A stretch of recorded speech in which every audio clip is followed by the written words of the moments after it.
kí gbogbo ẹ̀yàn ọmọ Nàìjíríà wípé ẹkún ara fẹ́ra kù.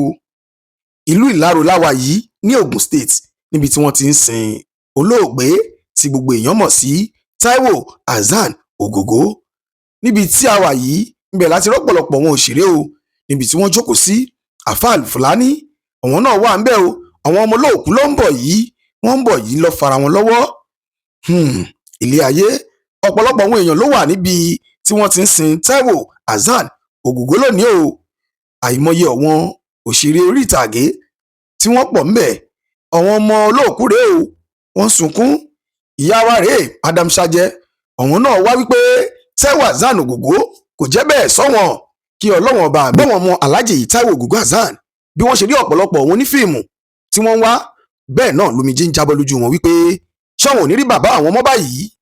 Ọ̀rẹ́ bàbá wọn tímọ́tímọ́ ló wọlé yìí o, àwọn àti Prince Jídé Kòsọ́kọ́ àwọn ló wọlé yìí o. Bẹ́ẹ̀ náà la rí Fẹ́mi Adébáyọ̀, òun náà wọlé. Àwọn èèyàn pọ̀ bó ṣe ń wọlé lọ́wọ́ ọmọ yìí ń sunkún pé ṣọ́wọ́n ò ní rí bàbá ọmọ mọ́ báyìí. Bọ́ ọmọ ìṣe sunkún bẹ́ẹ̀ lọ́pọ̀lọpọ̀ ń rẹ̀ wọ́n lẹ́kún wípé kí wọ́n má sunkún mọ́ o, àwálé ayé ìjọ kan là á padà. Bẹ́ẹ̀ náà la rí gbogbo àwọn òṣèré onífíìmù lọ́lọ́kan òjọ̀kan. Ìyá wa Yétúndé Wùnmí, ọ̀pọ̀lọpọ̀ àwọn òṣèré, ìyá wa Fathia Balogun, bẹ́ẹ̀ náà la rí ọkọ Tóyìn Àyìnmákù. Àwọn èèyàn pọ̀ tí wọ́n wà ńbẹ̀. Bẹ́ẹ̀ lójú ń rògbòn wípé Taiwo Hassan Ogogo ọmọ àdìgbà ó ṣe apálẹ̀ ń wò yìí níbi tó jókòó sí pẹ̀lú ọgbọ̀rọ̀ àwọn onífíìmù lọ́lọ́kan òjọ̀kan. Wọ́n pọ̀ ńbẹ̀ mélòó láàkà mélòó láàdàrúkọ. Bàbá wa Yínká Quadri, ọ̀rẹ́ Taiwo Ogogo Hassan, wọ́n sunkún níbi wípé Ọlọ́run ọba mi nìkan ló lè rẹ̀ wọ́n lẹ́kún o. Làlá náà wà ńbẹ̀. Àwọn èèyàn pọ̀ níbi tí wọ́n ti sin Taiwo Hassan Ogogo lónìí o nínú Ìláró. Ilé ayé asán, ilé ayé àfọwọ́bà fílẹ̀. Ìwọ tó ń lò gbà lónìí máa rọra o, torí wípé kò sóhun tá a mú wáyé, kò sóhun tá a mú lọ. Tampa president náà wà ńbẹ̀, Mr. Lati, àwọn náà wá tí wọ́n wò wípé ṣé bí èèyàn ṣe ń lọ lílé yìí, ṣé bí èèyàn ṣe ń lọ rèé. Ẹ̀yin olólùfẹ́ Taiwo Ogogo Hassan, ẹ bá máa fi àdúrà ránṣẹ́ lọ́ndà comment section wípé kí Ọlọ́run ọba mi kó foríjì Alhaji Taiwo Ogogo Hassan, pé kí Ọlọ́run ọba kó bá wa pàṣẹ rẹ̀ o. Ẹni tó bá débi tí wọ́n ti ń sin Taiwo Ogogo Hassan lónìí tónítọ̀hún bá jorí ahun yóò sunkún o.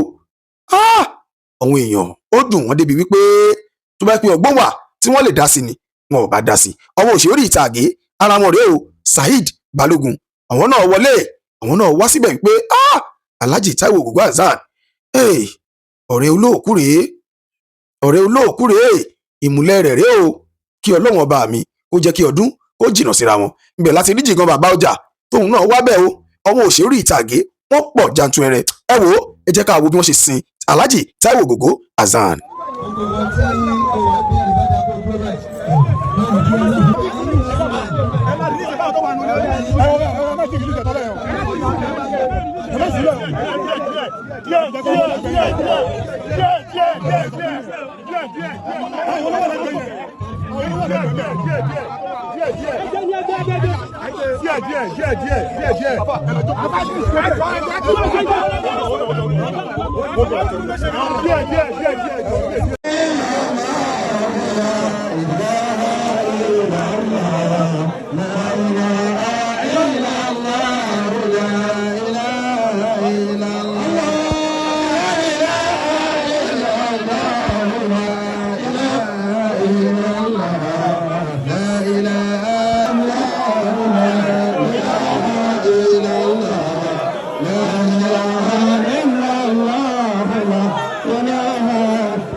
adúpẹ́ fún ẹni wa èèyàn dáadáa gbogbo ọmọ kúrò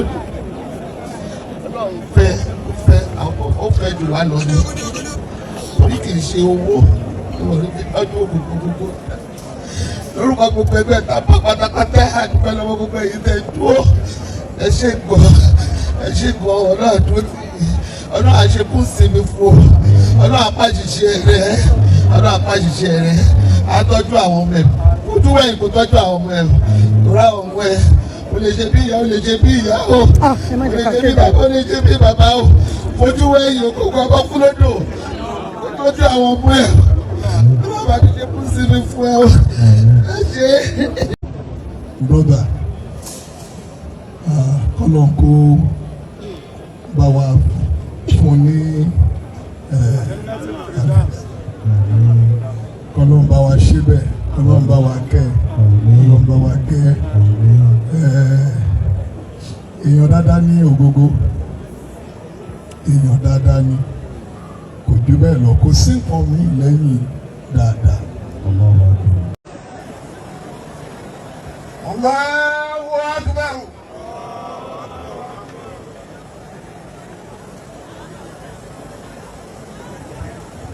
Allahu Akbar.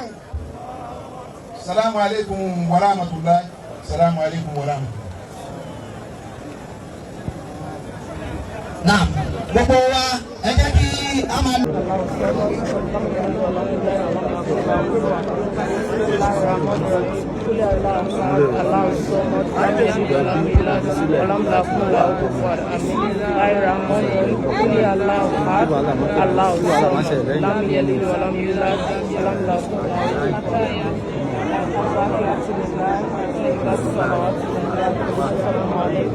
Ayuhan Nabi